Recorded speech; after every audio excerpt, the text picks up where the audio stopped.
But just hearing Natalie on that episode explaining the concept of the suitcase entrepreneur, guy, this young boy from Ibuzo, Delta State, grew up in Surulere, Lagos, who had a lid on how far he could dream.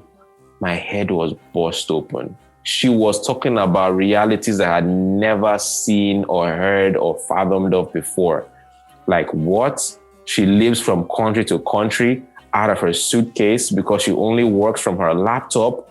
What kind of extraterrestrial being is she? And she explained the concept. I was shocked. I lay on my back and was just looking up at the ceiling like, this exists. This exists. This exists.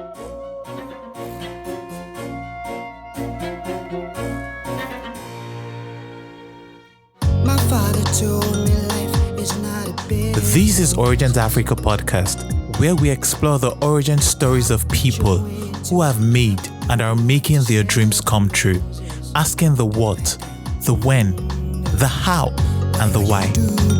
I'm Osheye, and on this episode, the concluding part of our conversation with John Obidi, we'll talk about how John began his journey as a social media expert. We'll also talk about the birth of Headstart Africa community, formerly Smart Bcamp, as well as John's mistakes and general life lessons. John is the Director of Growth and Partnerships at ABiT Networks, a blockchain and cryptocurrency solutions company, as well as the founder of Headstart Africa community.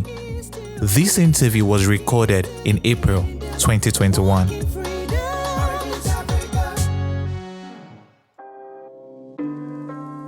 A few years back, calling yourself a social media expert would likely have been met with a confused look and the assumption that you were unserious and wasted your time on Facebook.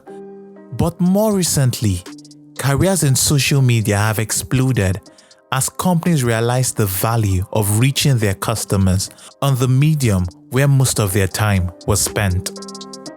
It was in this early period, back then in 2012, in the city of Benin, that John Obidi heard about online PR for the first time from his friend Tochukwu, which ignited the spark that led him to the world of digital media. So one day, a friend of mine, Tochukwu McFoy, he burst into my room. Tochukwu is this type of guy that is really energetic and is an idea generator. He can give you like 10,000 ideas per minute. So he burst into my house that day and he says, John, man, there's this thing in Lagos, man, that they call online PR. Man, we can go to Lagos, we can start doing this thing, we can make a lot of money, man. Let's go to the which one is online PR again? What year was this, sorry? He said, man, I don't know what it is, but Google it, we'll figure it out. I said, okay. What year was this? Now, this was in 2012. Okay. He said, let's go do this. I'm like, which one is? I said, okay. So when he left my house that evening, I sat down on my computer and I started to Google online PR. But before we continue, remember that on the last episode, towards the end, we had been talking about the uncertainties John had in his final year at Benson Idahosa University about how he would make his dreams come true. So what was that really about? And what was he up to after graduation before his friend Tochukwu introduced him to online PR? So now there was a new uncertainty in my final year. So here's the thing. So in my final year, I was one of the best programmers. Like everybody in my set could point to John Obidi as one of the best. Like if you were, you know how, in some American schools, they have these, most likely to succeed kind of thing. They would point to me as this guy most likely to succeed. This guy John Obidi is one guy that would become big, in future, just based on the fact that I was a pretty good programmer. I was one of the best in my set. But they didn't know that even at that time, I was confused. Because at that time, I did not know a single rich programmer. So I'm like, because everybody... Was that locally? What of Bill Gates? Bill Gates was in a different reality. Okay. If I had the chance to travel, then yes, of course. Okay. But I had no chance to travel. I didn't have that on my as a prospect. But locally in Nigeria, I didn't know a single rich programmer. I mean, now there are rich programmers. But at the time, startup culture wasn't as huge. How many people were raising rounds of millions of dollars? It wasn't really that huge then. And by then, I mean 2009. It wasn't as huge as now that, you just have one idea to deliver bole and fish and they are raising seed round for you. So back then, startup culture wasn't really much of a thing. And so there weren't that many rich programs at the time. And I'm like, are you sure this is what I really want to do? And the one more thing I realized at that time was that I knew so much about computing and very little about life.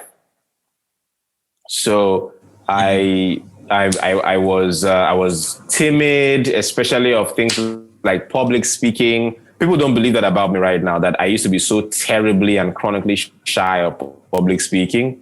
So when they see me on stage talking to thousands and tens of thousands of people, they're like, wow, maybe you were born with all of that. Nah, it was a time in my life I would rather die than speak in public.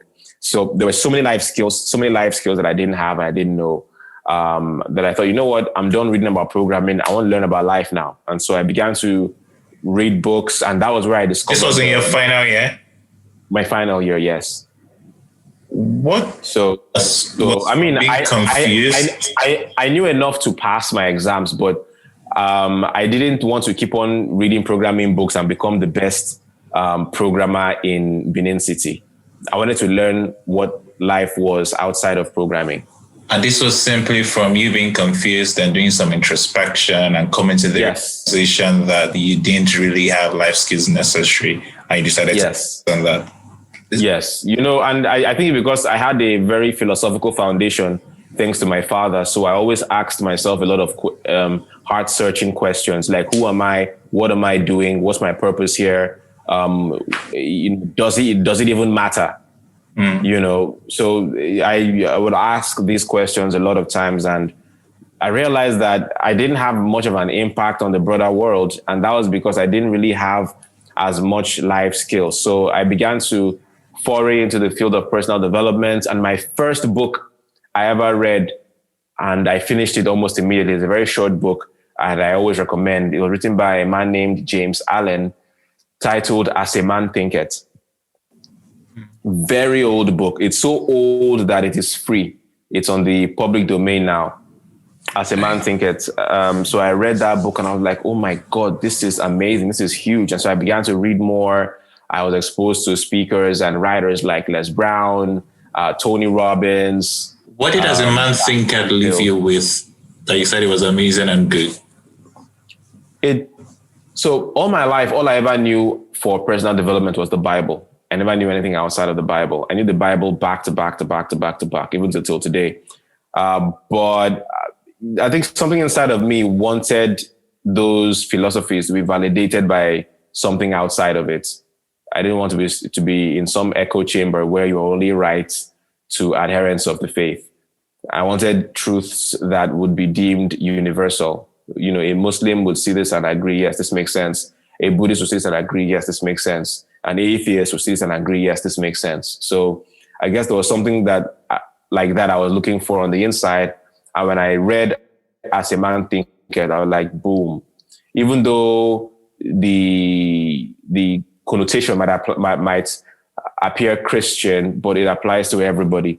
It just talks about how you can elevate your circumstances by choosing better quality thoughts, and how exactly to navigate your thoughts in such a way that it improves the way you imprint yourself on the world and impact the world and attract a better response from the world.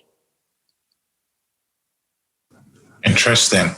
So from there, you went on to read more books, encountered Les Brown, and this was still in your final year? It was still in my final year, yes. And then, so that was it. And then after school, I kept on doing that. After school, I kept on I would read books and I'd be like, how do these people write so well?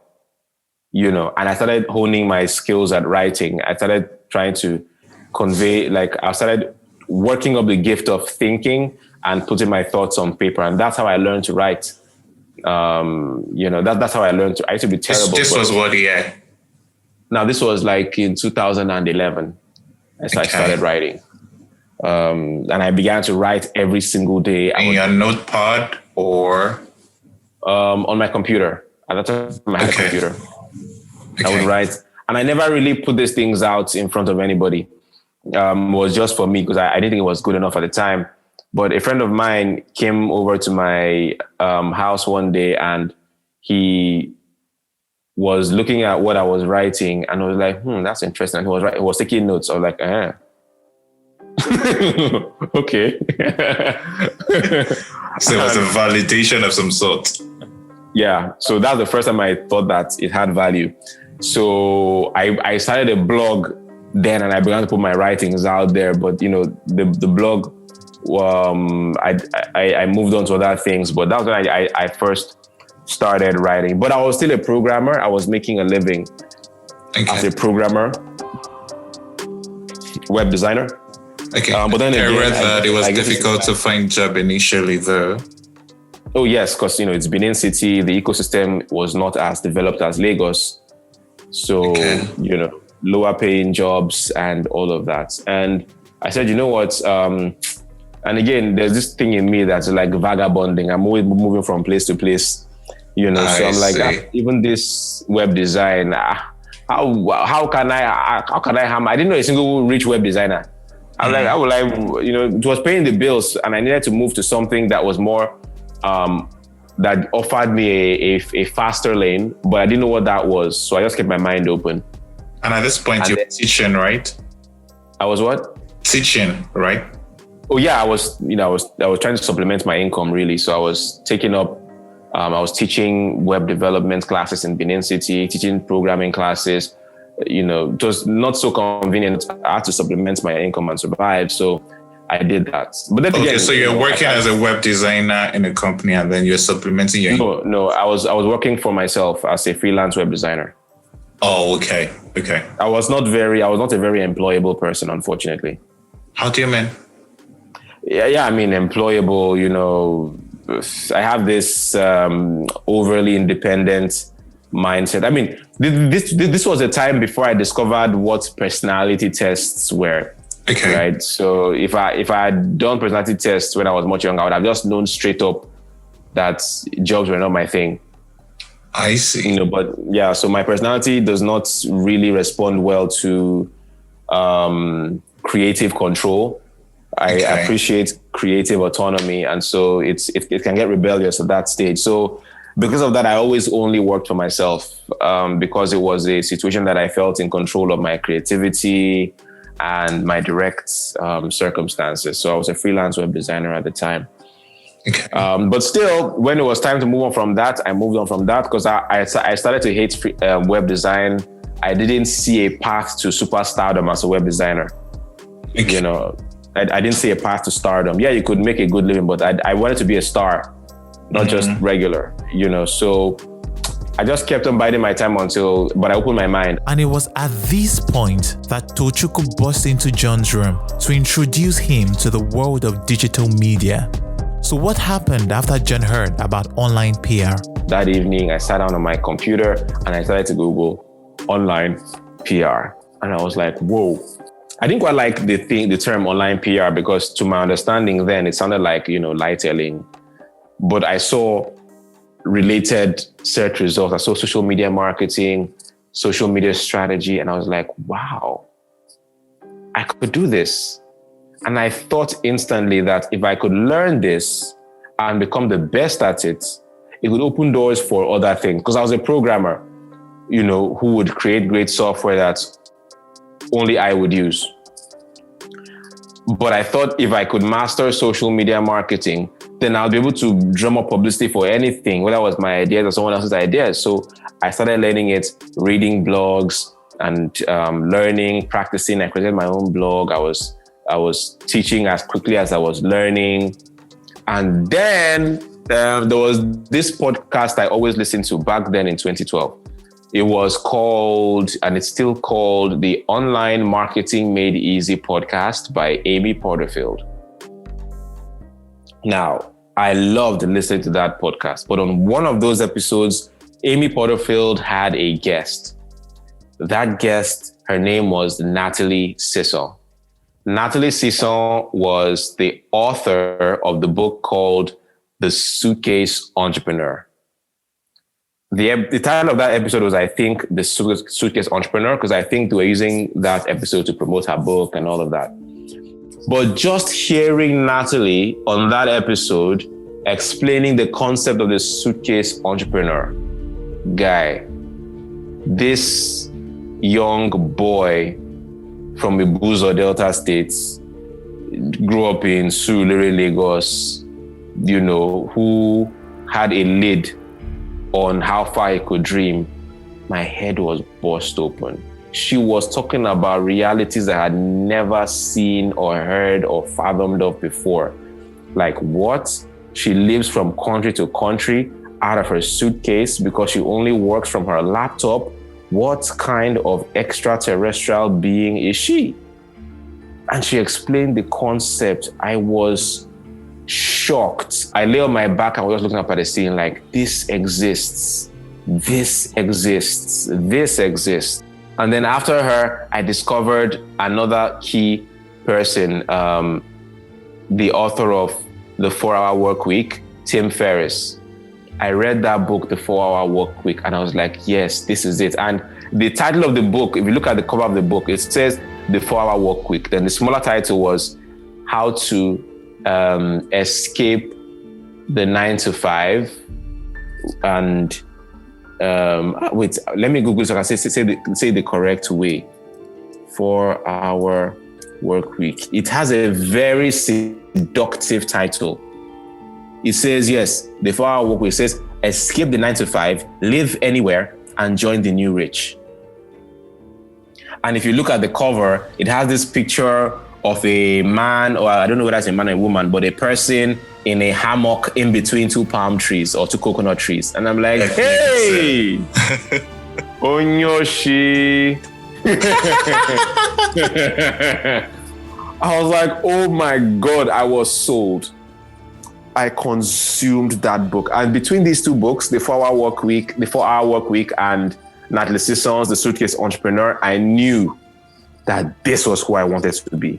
I knew straight up. Now, at that time, I had never been on any kind of aircraft in my life. But the information there was enough to dream. And so, I kept on soldiering on. I gave social media marketing my all because I felt like this was the better path to achieving what I wanted. So what were you doing then when you say you gave it your all? Oh, I was a madman. I was going crazy because, hey, I came from Benin. I came from almost nothing. So I had nothing to lose. So I was offering to teach anywhere. When social media week came up, I had this thing I would do where I would go to social media week websites. And on the website, there was a place where you could contact the organizer of any particular social media week events. I would email 20 of them offering to come and give a talk at their events. Interesting. Yes, and because I was nobody, maybe 2 accepted to invite me. But that was enough for me. But I did this all the time. I would go to Eventbrite and look for all the social media marketing events happening in Lagos, and I would offer to teach. In my local church in Benin City, I offered to teach the church members social media marketing for free after church. I organized classes, and the church allowed me to do that. And I was using that to build my stage presence before coming to Lagos even. I used that because I didn't know how to do public speaking or any of that. So I was using them as, practice, and I was getting better while I was giving them value and all of that. How was the first speech? Sorry. The first one, I felt like I was going to die. Where was it? What event? Was it a church or was it one of the social? Okay, so actually it was church. So here's the thing. I used to be very, very shy. So we had this house fellowship that I used to attend, and I was very close to the leader of the house fellowship. And he was planning to travel abroad for his master's degree to the US. And he didn't. We all knew about it, but he didn't know. But I didn't know that he planned that I would take over from him when he left. See. So without telling me, he told the pastor of the church that yes, I've arranged with John Obidi and he's going to take over. He's going to take over the cell fellowship. If he had told me, I'd have run away. Why he did it? I forrun. You know, so I was at church one Sunday. After church, I was ready to get back to my life as I knew it. And the pastor stopped me, like, hey, John, hi. So, you know, I'm sure Saiki has briefed you on what we are studying today. It's, what? and at that moment, I could have backed out. I could have said no. But something told me that, John, if this might be an opportunity to conquer this demon once and for all. This just might be a way out. And I mean, I knew that somewhere in my future, public speaking was going to be instrumental. I knew. But it's something you just keep on postponing and procrastinating on and pushing forward, you know. And here I was at the Rubicon. Guy, you can go back and live your easy life. No pressure, no pain, no pressure to push past this barrier. Or you could go through whatever it is, the fear of embarrassment or public failure or whatever it is, and acquire a skill that will make you a legend forever. All these imaginary pitches in my head. Okay. So I accepted, even though I hated it. I hated it. At first. There were times when I would pray that rain should fall, so I can tell pastor that this is how we did self. But rain did not fall, and so I had to show up. I hated it. It was tough. It was like I had bricks in my mouth. I would stutter. But slowly, I started to tolerate it more. Slowly, I started to endure it. Like, okay, this ain't that bad. I guess it's okay. And then slowly, I started to enjoy it. This was how many weeks or months after? I think it was like 3-4 months. Okay. Yeah. And then slowly, I started to look forward to it. Interesting. You know? I don't know, because apparently I've always been great at speaking. My enunciations have always been fantastic. It's just that I didn't feel confident about it. And, you know, my comfort zone was like less than 3 people. If it gets more than 3 people, like start getting shy and embarrassed, you know. And cell meeting, house fellowship at the time was just about how many people? About 7 people. And that was too much for me at the time. 7 people, you know, but I started getting comfortable with that kind of public scrutiny, and then that's when I was like, you know what, let's take this up a notch. And then I told the pastor that I would like to teach social media marketing classes to the church after church. For Interesting. Yeah. And how many people was it? Oh wow, people there were like 40 people. Wow. Yeah, and so I started to enjoy. Like, yes, I can do this. I was really excited. So I had done that even before coming to Lagos. But anyway, 2013. January 2013 was when I started this whole social media thing. And then I had not yet moved to Lagos. I was still in Benin when in sometime later in the year, I think October or so, I got a phone call from someone who claimed to be calling from the US consulate. I said, okay, what's concern with US consulate? What did I do? I said, oh, nothing. You know, you've been nominated for the Future Awards Africa Prize for New Media 2013. We're having the nominee reception dinner here at the US Consulate, and would like to officially invite you and let you know that it's going to be happening at this time. I was like, oh, wow. At first, I thought it was Yahoo Boys trying to ban me. but I Googled and saw my name there and saw that it was real. So I said, okay, but they didn't know I was coming from Benin, and they were giving me like 2 days notice because, you know, all things bright and beautiful are in Lagos, apparently. And this was primarily from you volunteering to speak at the different events. And not just that, but I used to buy Facebook ads and target Lagos. Oh, okay. Yeah, so people in Lagos just assumed I was a Lagos boy because they were seeing my ad. Well, no, I was in Benin targeting Lagos people. So I would write on my blog and promote the articles on Facebook. My budget then was $1 per day, which was substantial in 2013, but not so much now. Okay. So it was, and that $1 per day really went far. So I built an email list. Was it social media you were writing about? Yeah, social media. Okay. So I packed my bags, got on a bus. I couldn't afford to fly at the time. I got on a bus and I headed to Lagos, and then I on the ride to Lagos, quite a long ride from Benin to Lagos. But on the ride, I was listening to an audiobook by Brian Tracy called Power Networking, because I didn't know how to network. I didn't know, because I knew that there were going to be celebrities there, high value people there. I wanted to know how exactly to comport myself in that environment, since I'd never been exposed to it before. So I read that. I listened to the audiobook twice on my BlackBerry Bold 2, when Blackberries were the holy grail at the time. So I listened to that audiobook and I got some great ideas from it. Got to the event. So I got to Lagos. I called a friend of mine, Yinka, who was based in Lagos. Yinka, look, I've got this event. They say it's a black tie. I don't know what a black tie event is. Are we supposed to wear black ties? I don't know. But I don't know what it was. So Yinka said, don't worry. When you get to Lagos, call me. We'll go figure it out. So I got to Lagos. Yinka took me to Balogun markets, where, people get discounted, great stuff. That's where we bought the stuff that I wore to the awards. And then I walked into a shop where they were selling glasses, like non-medicated glasses. And I wore one pair that I liked. And I said, Yinka, how do I look? He said, you look wise. I said, yes, that's what I'm looking for. So I kept it. You look wise. Yes. So okay. If you Google my oldest pictures, you'll see that I used to wear glasses, but I had never needed glasses. That was for fashion. So I just made it a part of my brand.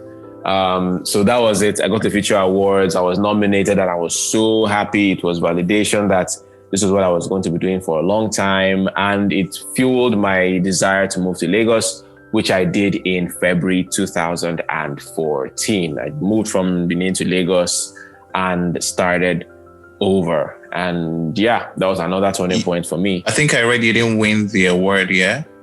Yeah, I didn't win the award in 2013, no. I later won in 2018, 5 years later. Yeah. Okay. But I carried the nomination as if I won. I marketed myself. I was on radio. Of course. I was making noise. This Bush boy from Benin. I was making noise. Like, I was nominated, yo. Okay. Yeah. So you got to Lagos. I think I read that there were a few challenges initially or hiccups. Yes. Yeah. Do you want to talk about it?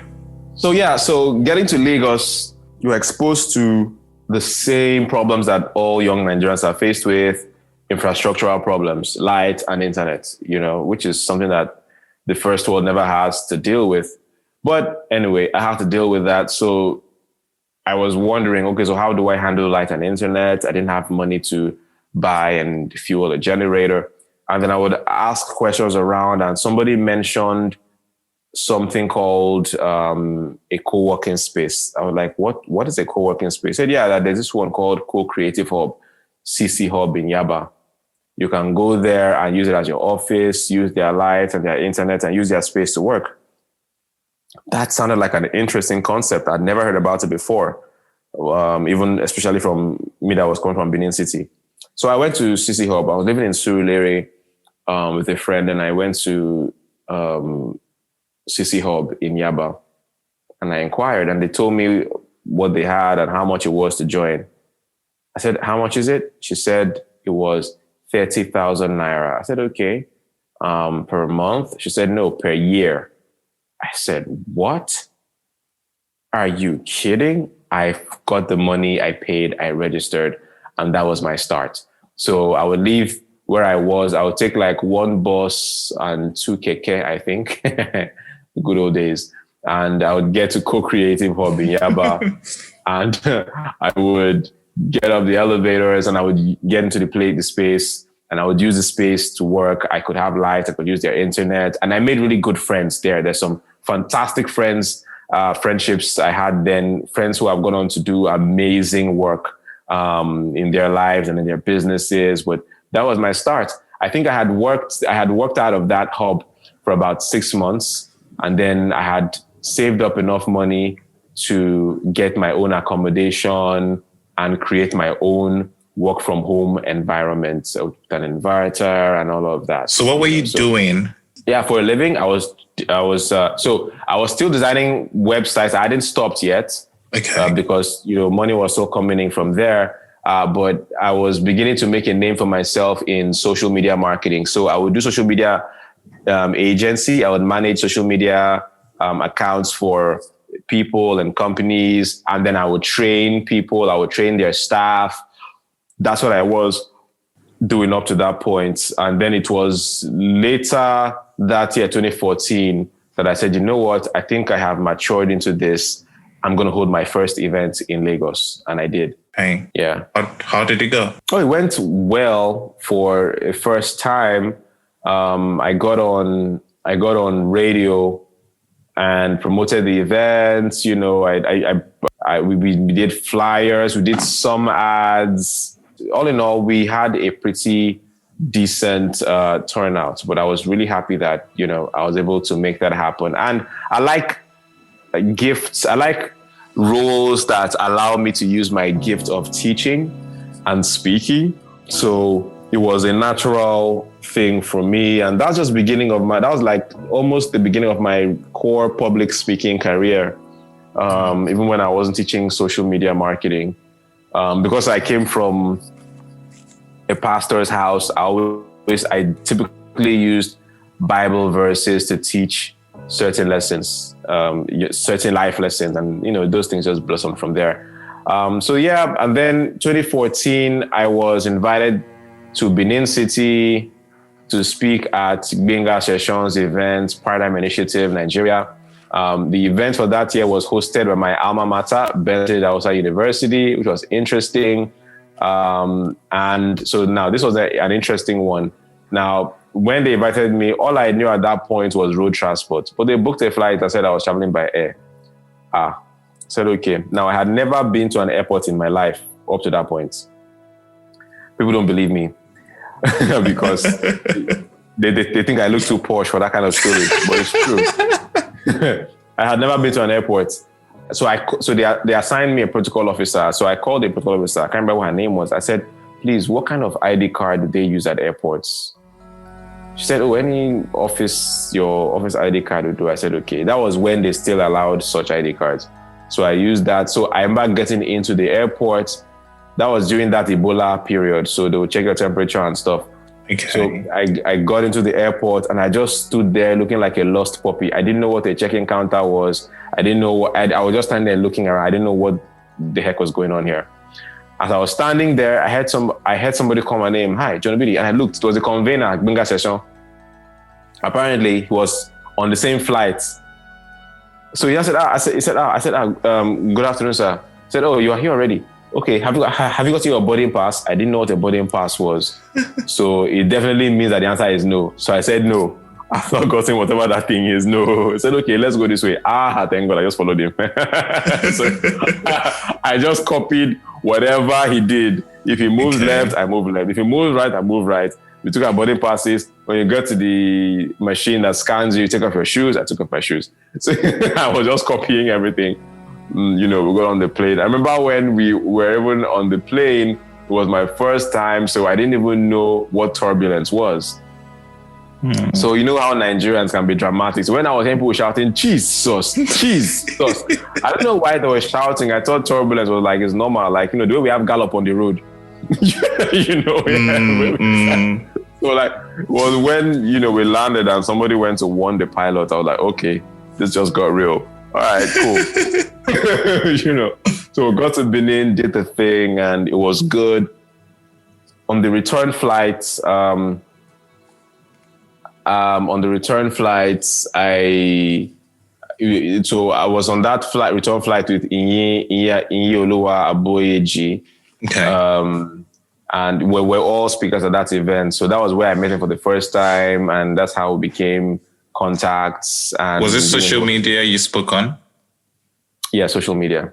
Okay. Yeah.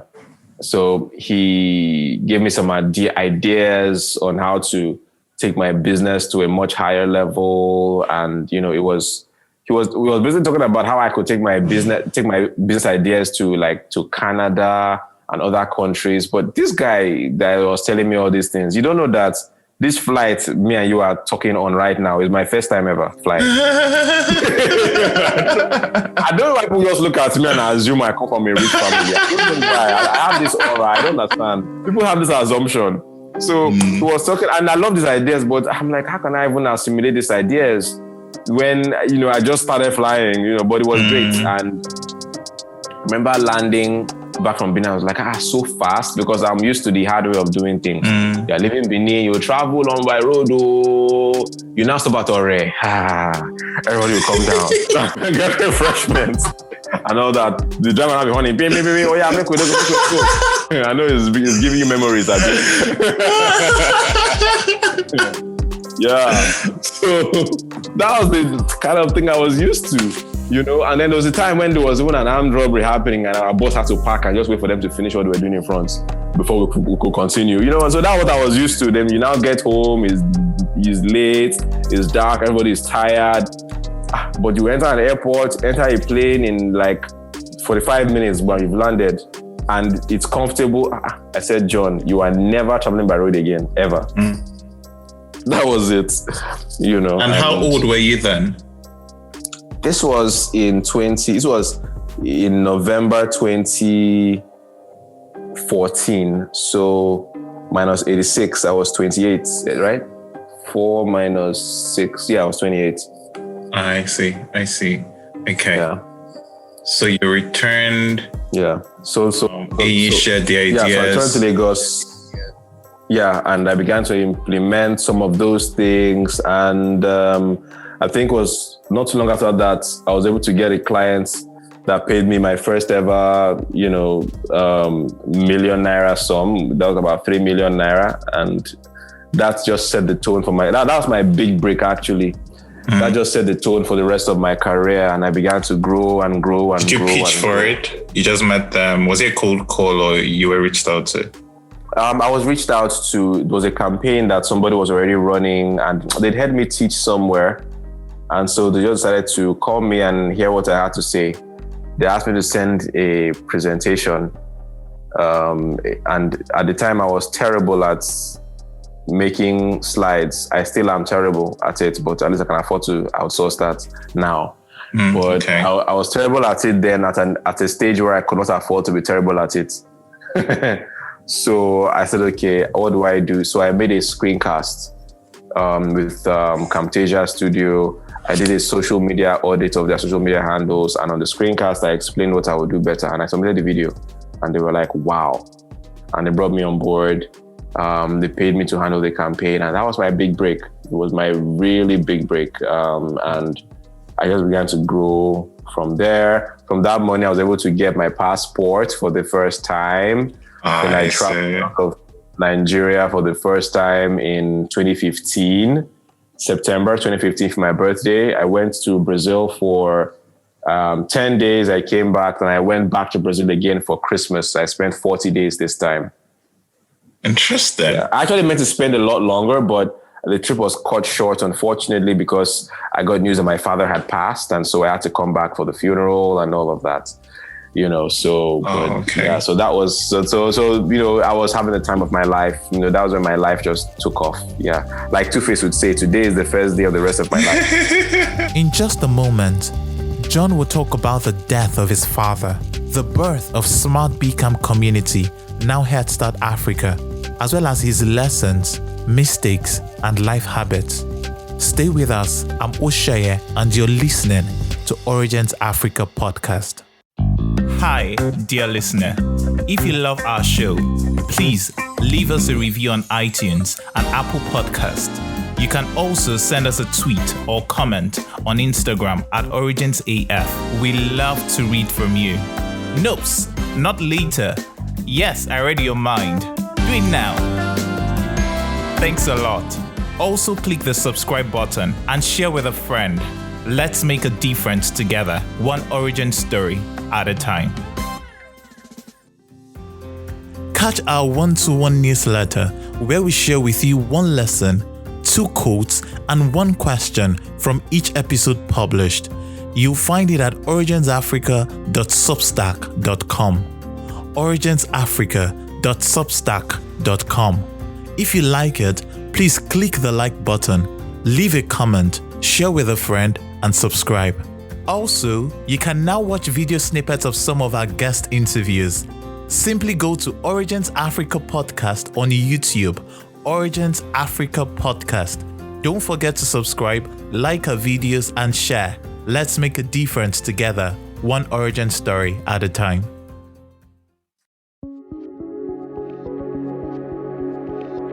Hi guys, welcome back to Origins Africa Podcast. Today, John is the founder of Headstart Africa, formerly Smart Bcamp, a community dedicated to closing the knowledge gap among working professionals in Nigeria. How did Smart Bcamp start? Smart Bcamp, which is now Headstart Africa, at the time I was making money. I was traveling the world. I mean, I was like this. It was crazy. Traveling out of Nigeria for the first time does something to your mind. I was like, wow, just seeing the excellence at the airports, and it wasn't even an English-speaking country. They spoke Portuguese. Just being exposed to a different culture and living amongst them, it was such a culture shock. Not just a culture shock, but it expanded my mind, and it was just beautiful. But anyway, at that time, I wanted to share my gifts with the world, and so I used to teach live webinars for free every Thursday and just teach people social media marketing. I had no business plan. I had no products to sell them. I was just teaching them for free. So I did that every single week live without fail. And one day I was like, why don't I just create a forum, for this thing. So I wanted to create a forum, kind of like Naira Land. So I got some money, created one. I didn't quite like it because I felt like if people could not receive mobile notifications, then it defeats the purpose of engagement. So I left it alone. And then I discovered that there was a man, there's a man named Victor Bassi who was teaching people how to use Facebook groups to build community. And I was like, Facebook groups build community? At that time, I saw Facebook groups, and which was true. Facebook groups were just used for jokes or especially dirty jokes and very unserious people, But here was this guy who was saying, hey, you can use Facebook groups to build community around your expertise. And I was like, what? Show me how. So I paid for a coaching session with Victor Bassi, and he walked me through it. Now, when he was teaching me on Skype, I was like, and Victor had a Facebook group at the time. He had about 2,000 members. I said, Victor, you have a Facebook group of 2,000 members. You have 2,000 members on your group. Wow. I don't think I have the strength for this kind of thing. 2,000 members, that's a lot. That's a lot too. And it's funny that today on my Facebook group, we have over 170,000 members now. I was about to say that. Yeah, but as at then, 2,000 was such a big number. But anyway, so I took the notes from Victor Bassi's coaching call. I kept it in my Evernote, and I never visited it again. Up until I was in Brazil, living la vida loca, and my father passed away, and I came to Nigeria for the funeral. Not just Nigeria, Lagos. I went to the village, where there's no lights. Oh, Jesus. Anyway. So I got there, and while things were going on and I was grieving also, I was looking for, the passing of my father was a major blow to me because, this was, he was a huge part of my life and a huge part of the man that I grew up to be. So it really hit me hard. So I needed a way to distract myself from what was going on. So literally while they were digging graves at one corner, I just remembered that thing I did with Victor Bassi, and I pulled out my phone. I'm like, this Facebook group thing, I can do this thing, Joe. And right there on my phone, I just created a Facebook group, called it Smart Bcamp. I sent out the invitation link to my BBM, then BlackBerry Messenger was still popping. My BlackBerry Messenger contact list. I said, hey guys, I'm now going to be sending my messages to this Facebook group. If you want to get more, please join. And I hit it there. And that's how I got my first couple of 100 members on the group. I remember after I got back from my village, Ibuzo, my town, Ibuzo, to Lagos, at Social Media Week, I was speaking at Poise, graduates finishing school. At their Social Media Week event, I was speaking there. And while they were introducing me up to the stage, they said, oh, his name is John Obidi, the founder of Smart Bcamp, a Facebook group with over 700 members. And they were all clapping, woo, 700, whoa. And I was like, dude, it's 723. You know, I was flexing with those numbers then. And, you know, it was cool. And that was it. But most people saw me being so consistent with the group, sharing value and vigorously growing the group. They saw me as consistent and as so hardworking, which I probably am, but that was not the case. I was using it as an outlet or as a distraction so that I wouldn't have to deal with my thoughts so much. And so that's why it became really excellent. Not because I was just looking for someone to grieve, for a distraction from the grieving process. And that was it for me. And it grew as a result. And the transition happened to Headstart Africa? Yes, we changed the name to Headstart Africa. I knew I wanted to end the name Smart Bcamp. And I didn't know what the name was going to be. It was no longer working for you, or? Yeah, but the name was confusing. Would be like, what is Smart Bcamp? You know, people were asking, is this Smart Business Camp? Is this Smart Boot Camp? You know, so I said, okay, this name has got to go. We're going to change it, but I don't know what it is yet.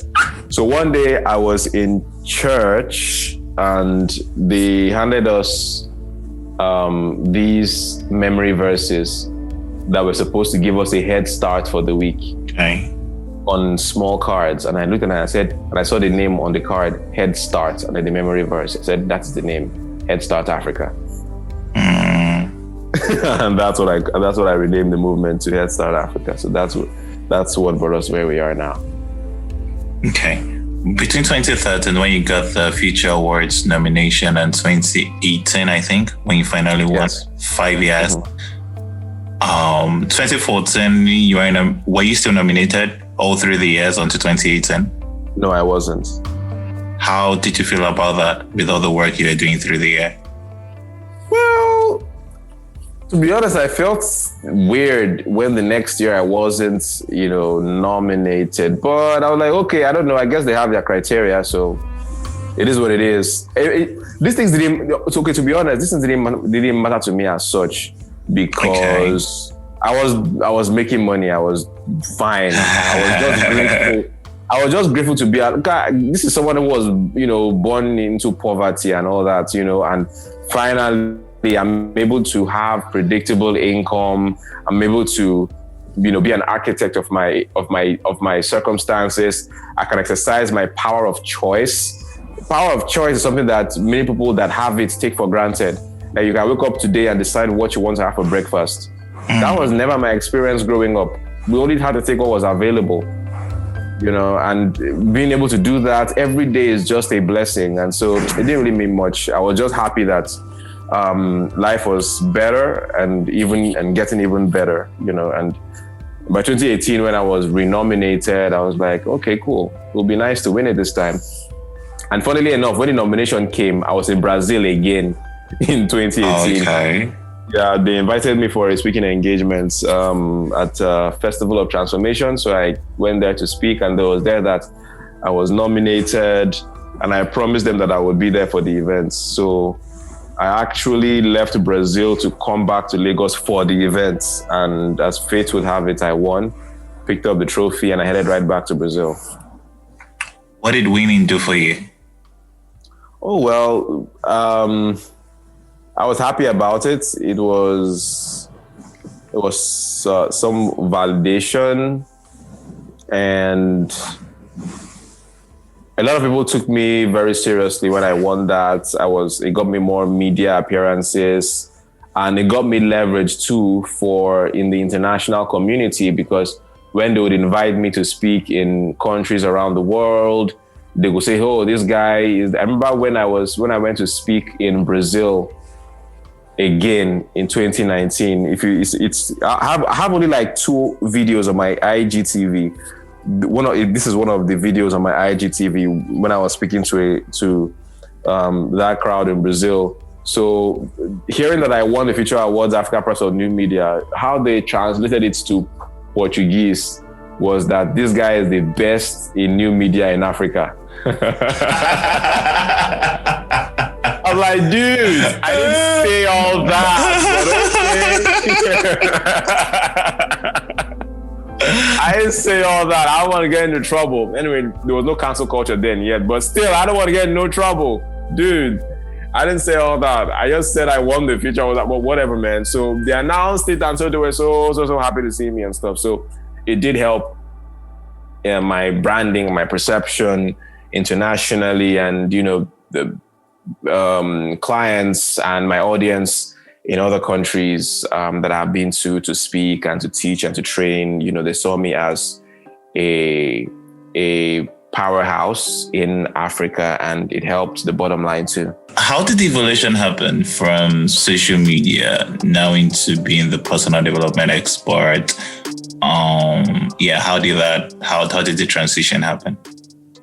Again, you only live once, right? So I've lived multiple lives in one life. I mean, throughout this conversation, I've been this and this and that, and I'm having fun at every step of the way.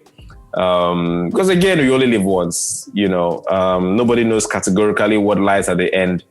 Some people believe that there's a heaven, and some are determined to believe there's a heaven. Perhaps we'll get to the end and see that there's actually a heaven. If it happens, fantastic. Still, there's no empirical evidence of a hereafter. What we know practically is what is here right now. Some people believe in reincarnation. They believe that, if you live your life well, you might come back, but there's still no evidence of any of that. So what we all know and can hold on to is what we have right now. And so at every point in my life, I've never been afraid to reinvent myself based on what anybody would say. Because, I said this at the beginning, that in 100 years, none of this would matter. There will be bigger issues in the world then. We think that the world is in any kind of shape right now. You wait till 100 years, people of that time would deal with the issues of that time in their own way and on their own terms. And so I want to live my life in a way that I really enjoy it and I can be proud of myself by the time I'm like 80, 90, if God allows me to live that long. And so at every point in time, if I say tomorrow I want to be an astronaut, I'm going to do it. It's what I want to do. People are going to look and try to fix their interpretations of destiny upon you or their opinions, and you just tell them that it's uncalled for. You draw that line. He who must lead the orchestra must turn his back to the crowd. And so I've never been afraid to reinvent myself. As long as I enjoy what I'm doing and I'm proud of myself and it allows me room to grow, I will keep on doing it. So at the time when I began to have some original ideas in personal development, I just started writing it out there. I'm not the only one who has these great ideas. Many people have too, but they are afraid that people are going to say, you were doing this one yesterday. Now you are doing this one. Now you are doing this one, and I have no such fears. They're just human beings. We all have our own issues. We all have our pleasures, our pain, our trials, our tribulations, our successes, our victories, and our failures. And I think people have their hands full handling that. It's a full-time job. And so other people handle theirs and I handle mine. So I just keep on reinventing myself as I see fit, as long as it brings value to me, happiness to me, value and happiness to other people. I can get what I want in an ecological fashion, meaning that it causes no harm to anybody, but enriches people around me. Oh, by all means, I will give it a shot. And so That's it. I don't have any strategy for handling the evolution. It's just who I am and who I will continue to be. Okay, and I guess this was sown from when you're reading the personal development books earlier in the years, and also from you learning proverbs and system with your dad in the early years as well. Yes, personal development came largely from my background with the Bible, because as I grew up into adulthood, even though I learned the Bible just for the words, I didn't know what most of it meant. But as I began to mature into an adult, all those words began to have meanings. I began to see something play out, and I'd be like, oh my goodness, is that not the exact same circumstance that David was in when this and that. And so it began to have so much meaning, and these things had brighter applications to real life. And that's when my personal development foundations began. Yeah. More from the Bible than from books, really. Oh, okay. Yeah. What mistakes would you say you made along the way to get into where you are now? Well, mistakes. Well, again, I don't know if of course now they're learning points, but because it all got me here. But I would say one of the things I think I should have done, or I would have done, would have been to discipline and humble myself enough to get and keep a job. Because my brain always seeks excitement, and it's just my personality type.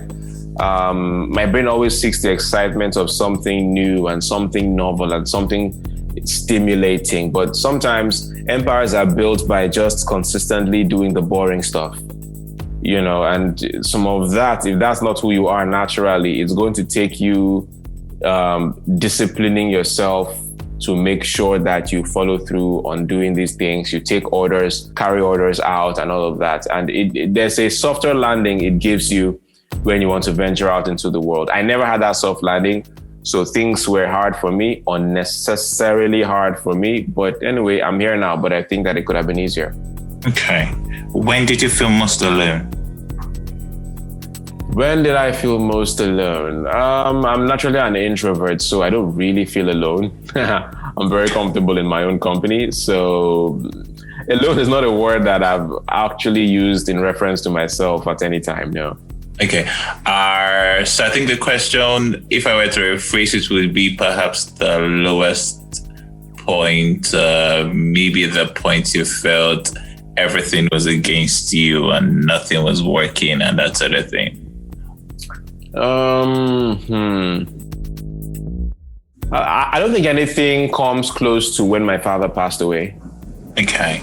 Yeah. So, because I leaned on him a lot for advice and for direction and for counsel, and yeah, the finality of death is just tough for a person who deals with it the first time. Before then, nobody close to me had ever passed away. Nobody, I mean, like my grandmother, but nobody in my family ever passed. I never had to deal with grief. So I didn't even know how to console someone who was dealing with it. But I think that was the biggest one for me. I don't know how I got over that, but it was tough. That would I say would have been the toughest thing. And starting Smart Bcamp as the outlet that helped in Yes, it did help. Okay. What would you say you learned the hard way? What did I learn the hard way? Let me see. I nothing really comes to me in that direction right now. Learning the hard way. Okay. I don't know. Okay. I don't know. Yeah. That's fine. And generally now we're looking through the years, what would you say are the key lessons life has taught you? Maybe top 3? Top 3. Well, first one is you only live once. Well, life has taught me so many lessons. Life has taught me that fortune favors the brave. Okay. Fortune favors the brave. My story is such a weird tale of twists and turns and serendipity, but one thing that I had going for me was bravery to try things out and just step out into the unknown. It excites me to do that rather than frightens me. And fortune favored me. Not always, but in the times when my bravery was not always met with fortune. I always had some way to rationalize it and extract a resourceful meaning from the experience. But for the times that my bravery has been met with fortune, it's been lovely. It's been great. You know, the world has rewarded me, opened up to me, and that's one key lesson. Fortune does favor the brave. Not always, but enough times to make you successful. Any other thing? Oh, well, what's the thinking on that? If I dwelled on this, you said it's not favored you every time. So could you maybe share one instance where fortune, maybe you got burned? Okay, let me see. Where did I?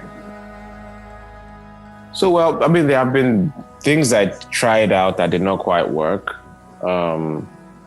I think that even gives me a lesson, a great lesson, which is self-knowledge is key. Self-knowledge is something I only ventured into very late. Somebody older than me will say, how can I say it's late? You say, early, Joe, you're still young. But I think I got it pretty late because there are some businesses I would never have really tried out if I had known it was incompatible with my personality type. You know, and there are many personality types. I think that every young person or every person at all needs to do a personality test so you can know what your configuration is and what parts in life favor you the most. Okay. The one I like recommending is one called 16personalities.com. Yeah, I know that. Yeah. So what are your letters? Just out of curiosity. I've totally forgotten, but it's somewhere in the PDF document. But it was there that I learned that I was going to be a teacher, that I was great as a teacher. I mean, I was teaching already, but if I had known earlier on, I'd have just gone all in on teaching and just said no to other things that were not compatible, which I eventually failed at. Now, I've realized also that it's not only about the things you say yes to that make you successful, but about the things you say no to. You know, where you don't know who you are and what you're doing, and, you know, you say yes to a lot of things that look good in the moment, but ultimately just distract you and pull you in a different direction. And waste your time. So self-knowledge is key. If I knew then what I know now, I think I would have learned myself earlier on so that I would be at a philosophical advantage. You wanted to share an instance? Yeah, so there was a time I tried out importing stuff from China to resell in Nigeria. You know, I just tried it out because it was a nice thing to try, but I had no passion there. It wasn't my thing. I mean, look, if I was starving, I probably would have made it work. But I wasn't starving. I didn't need it, so I just let it go. You know, but it took some of my time. It took some of my money, and, you know, I could have spent that time and money focusing on my main thing. You know, but with self-knowledge, you know what you need to go all in on and what you need to just leave alone for someone else. Okay. You may have answered it, or what are the habits or principles that you live by that were instrumental to your success? Habits and principles. There are a lot.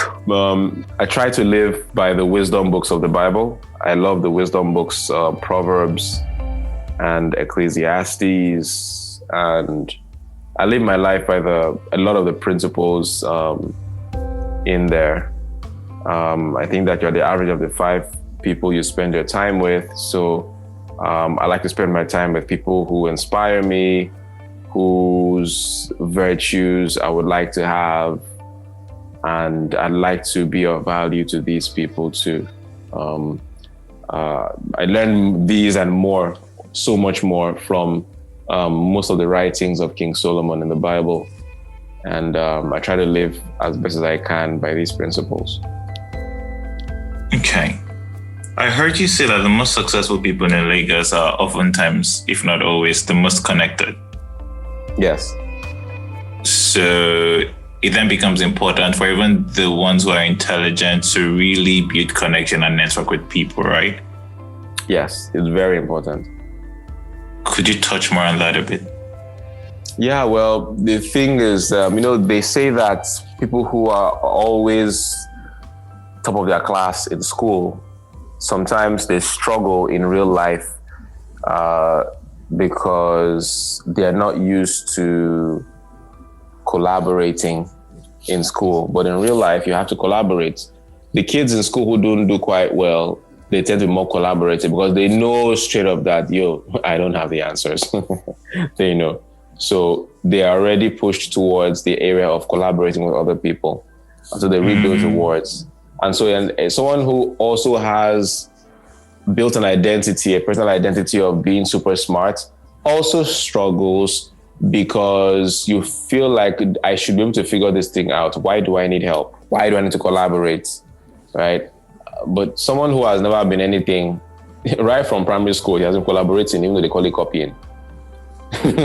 Yeah, they've been collaborating. So such people, they make friends easily, they meet people, and it helps to grow their careers a lot faster than the person who tries to go it alone.